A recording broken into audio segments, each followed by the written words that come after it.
ao tempo, dá rumo ao curso da nossa história. Sou eu quem fio, sou eu quem tramo, mas quem me tece é a vida, quem me leva é o tempo, quem me tece é a vida. Eu acho que se pode falar que existe um movimento de arte e educação no Brasil.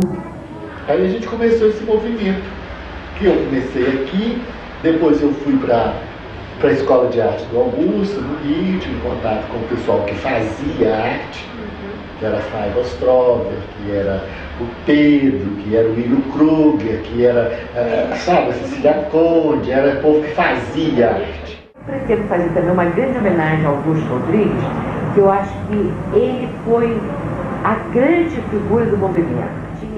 Esses dois aqui são dois argentinos que fazem bonecos. Aí o Augusto se derramou.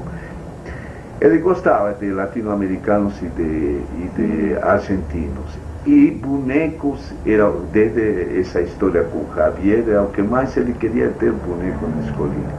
Que Augusto gostava muito de dizer, né, que o trabalho de educação pela arte era um pressuposto pela paz. E todos os alunos dos cursos e estagiários, porque vinha muita gente da Bahia, através do Anísio Teixeira, das escolas parque, para estagiar na escolinha. Vinha gente da escolinha de arte do Paraguai, que o Geldi tinha criado a escolinha de arte, não sei o que mais. E vai por aí. Então tinha uma mesa enorme, e nessa mesa às vezes era fácil de encontrar o Anísio Teixeira, era fácil de encontrar o Darcy Ribeiro, era fácil de encontrar Heitor dos Prazeres, era fácil de encontrar que mais? Um monte de gente. Tinha época que o Rio Grande do Sul chegou a ter mais de 20 escolinhas de arte. Quer dizer, que se passou no Brasil, Santa Catarina, Paraná, Recife. Meu primeiro curso foi em Recife. Ana May foi minha aluna nesse curso. Em Recife, do CIAI, que era a escolinha de arte, reunindo todo mundo. E esse curso, como eles trabalhavam com as artistas, não pedia a escolaridade, eram pessoas interessadas em arte. Então você tinha gente, desde estudiosos de universidade, como pessoas que praticavam, artistas plásticos, de teatro, de música, que iam fazer esse curso. Então era marcado, era um curso de 4 meses intensivo, que vale mais de qualquer curso de licenciatura. E é um grupo de pessoas que tinha saído daquele núcleo que era a Escolinha de Arte do Brasil, que levava uma base comum, filosófica já, pedagógica e marcada por experiências artísticas. A gente sabia que o sujeito tem necessidade de criar. O sujeito tem necessidade da beleza. Todo sujeito tem vontade disso. Então a arte da educação naquele tempo para nós era criar um espaço para o sujeito, né, estender a intuição poética que ele tinha do mundo. A arte da educação nos dava uma coragem de assumir qualquer situação que estávamos lidando com a expressão do ser humano. Quer dizer, havia uma disponibilidade por esse movimento. A arte e a educação marca. A educação desvinculada da arte não marca. Ela não dá um insight. Entende? É muito difícil. A arte, ela permite você estar aberto para outras formas de pensar e de sentir. Você trabalha com a inteligência sensível. Isso é fundamental na educação. E com a cultura, outra coisa fundamental da educação. A arte não, a arte é feita de falta. E é tão interessante essa falta que a arte tem. Arte, né, é aquilo que você não dá conta de ver sozinho. A beleza te leva a uma solidão profunda, que você só encara quando você traz alguém para ver com você. Você está lá no Museu do Prado, sozinho em Madrid, Você de repente você encontra um quadro na frente, uma escultura do Adriano, você olha e fala assim, mas fulano aqui devia ver isso. Aí você vai lá e olha. Porque o ser humano é criativo, o ser humano tem condições de se expressar em linguagens não verbais, em outra forma de linguagem. Mas que diabo faz a arte dentro da educação? Né? Eu acho que essa linha central, né, que talvez tenha que embasar todo o movimento de arte, um pretenso movimento da educação, ou pelo menos está na cabeça de todos os artistas. Por que a arte é importante na educação? A arte é essa função que a arte tem. Né? A função da arte é muito movedora. Tem essa função tão brilhante, essa função tão humana, essa função tão fantástica que a arte tem, de trabalhar com a condição humana, com a fantasia, trabalhar com a falta. A arte é necessária na educação. A educação como prática de liberdade, como prática de descoberta do mundo, né, de construir um significado para o mundo. E aí como que a arte pode contribuir para isso, né, para você criar um sentido, e esse sentido que você cria, você está dentro de uma sociedade, né, como é que através da arte você toma consciência do mundo de um jeito não lógico, conceitual, você, né, com essas duas coisas se completam. Um professor de artes, ele precisa estar antenado com tudo que está acontecendo no seu tempo, com tudo, né? Mas assim, com o que ele pode, né, com a contemporaneidade, com a história, né, com os referenciais históricos. No caso da FAEB, era, na verdade, assim, ó, a ideia de buscar aquele professor que estava lá isolado para que ele participasse desse movimento de discussão, basicamente discussão conceitual sobre ensino da arte e discussão política. E essa tem sido a trajetória da FAEB todo o tempo. E essa atuação que nós passamos a ter, havia uma preocupação muito grande em relação à criação da FAEB, que era o não elitismo, que era exatamente o contrário, que era que todo professor, por mais distante, com menos condições físicas e financeiras de participar dos grandes momentos, tivesse acesso a isso e tivesse retorno. Então a ideia era democratizar a informação, democratizar o acesso.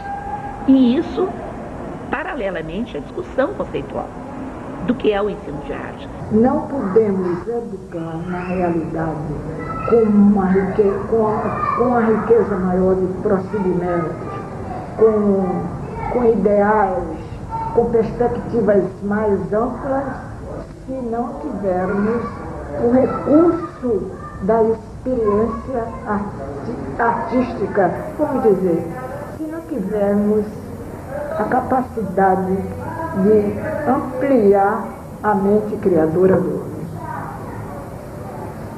Eu assisti uma vez a Regina Machado, que se declara contadora de histórias, né? A Regina fazendo uma metáfora deste movimento de ensino de arte e dizendo: Noêmia Varela são as raízes da arte e educação no Brasil. Ana Meia é o tronco, é um tronco forte, vigoroso. E nós somos os galhos e as folhas. E realmente assim, ó, é preciso essas folhas para oxigenar toda essa estrutura. Mas a estrutura está aí montada, né? E eu acho que cada vez mais a gente conhece isso.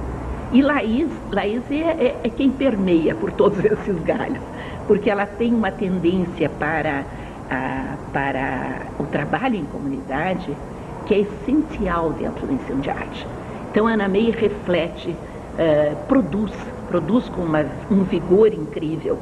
E Laís faz essa relação, né, com as comunidades, que é muito interessante. Dali para frente, nós nos unimos enquanto professores, né, lutando para a questão da educação artística, que naquela época estava com todas as dificuldades que a gente conhece, das necessidades de mudança.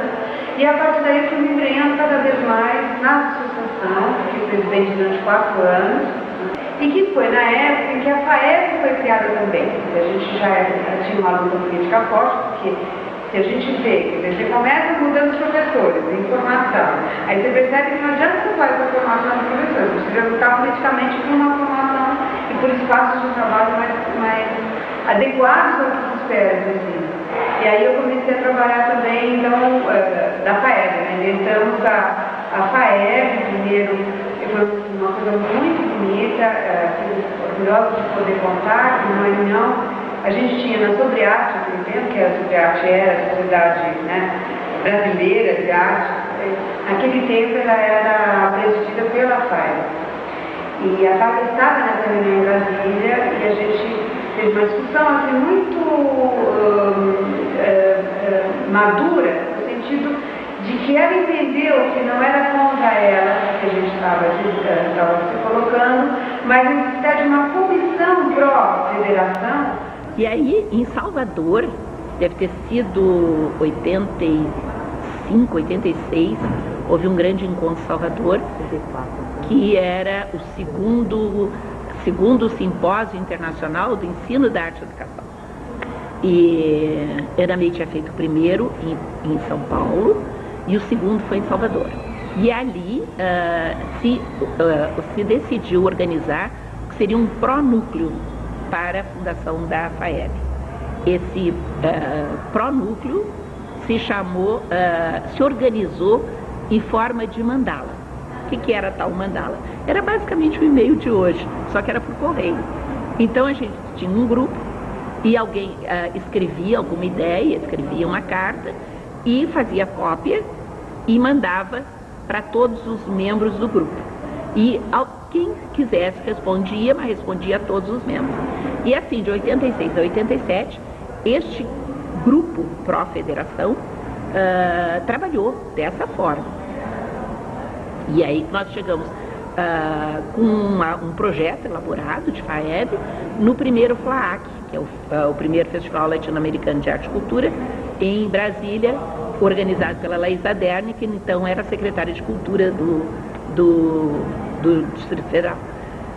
E aí então foi realmente votada em assembleia e criada a FAEB e a sua primeira diretoria foi eleita.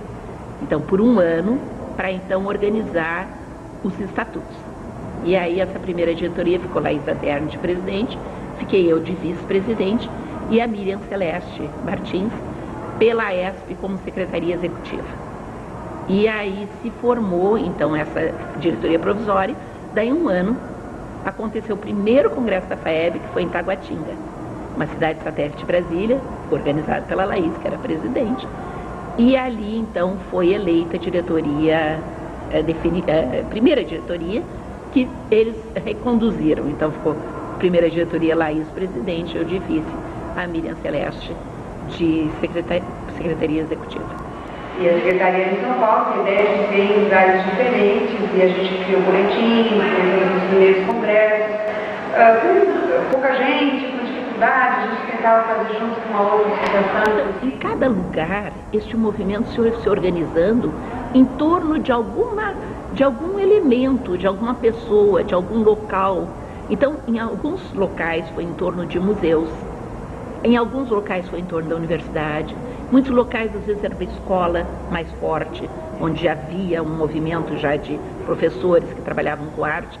E assim esse movimento realmente foi de base, criado de base. E aí surgiram as associações. A primeira foi a ESP, São Paulo, a segunda foi a ANARTE, com Laís Aderne fazendo a primeira associação regional, porque não tinha ainda força os estados do Nordeste para se organizarem cada um numa associação, então se fundou a ANARTE. E a terceira foi a AGA, no Rio Grande do Sul, a Associação Gaúcha de Arte e Educação, que se criou, ao contrário das outras que iniciaram nas capitais, a AGA iniciou em cidades do interior. Foram Bagé, Santa Maria, Rio Grande. Antes de ter em Porto Alegre, esses núcleos já estavam acontecendo em cidades do interior. Então, isso é a demonstração clara, né, de que era necessidade das pessoas de se reunirem, de discutir.